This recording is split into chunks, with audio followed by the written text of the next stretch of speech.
शाम के करीब 7 बजे का समय था। गांव के मोड़ पर बनी छोटी सी चाय की दुकान में मैं और संजय बेंच पर बैठकर गर्मा गर्म चाय पी रहे थे। हल्की ठंड और धुंध ने माहौल को थोड़ा रहस्यमय बना दिया था। दुकान में रेडियो पर पुराना गाना चल रहा था और कुछ लोग चुपचाप चाय की चुस्कियां ले रहे थे। तभी अचानक दूर से किसी के तेज दौड़ने की आवाज सुनाई दी।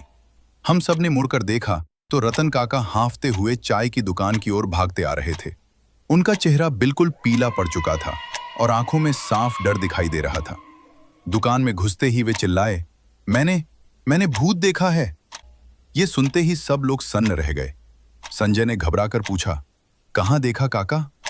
रतन काका कांपती आवाज में बोले, पश्चिम के शमशान के पास जो बड़ा बरगद का पेड़ है, वहां सफेद कपड़े पहने एक लंबी परछाई खड़ी थी।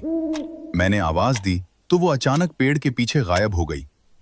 दुकान में सन्नाटा छा गया। उस बरगद के पेड़ के बारे में पहले भी कई अजीब कहानियां सुनने को मिली थी। कहते थे रात होते ही वहां कुछ अनदेखी चीजें दिखाई देती हैं। संजय ने हिम्मत दिखाते हुए कहा, चलो जाकर देखते हैं, शायद किसी इंसान की परछाई हो। मैं थोड़ा डरा हुआ था, लेकिन जिज्ञासा भी कम नहीं थी। हम कुछ लोगों को साथ लेकर टॉर्च लेकर शमशान की तरफ चल पड़े। बरगद के पेड़ के पास पहुंचते ही माहौल और भी डरावना लगने लगा। हवा बिल्कुल थम सी गई थी। टॉर्च की रोशनी जैसे ही पेड़ पर पड़ी, उसकी लंबी टहनियां अजीब तरह से हिलती दिखाई दी। तभी पीछे से कदमों की हल्की आहट सुनाई दी। हमने घबराकर पीछे देखा तो दूर धुंध के बीच सफेद कपड़ों में एक आकृति खड़ी थी। पलक झपकते ही वह धुंध में गायब हो गई। संजय की आवाज कांप रही थी, तुमने भी देखा ना?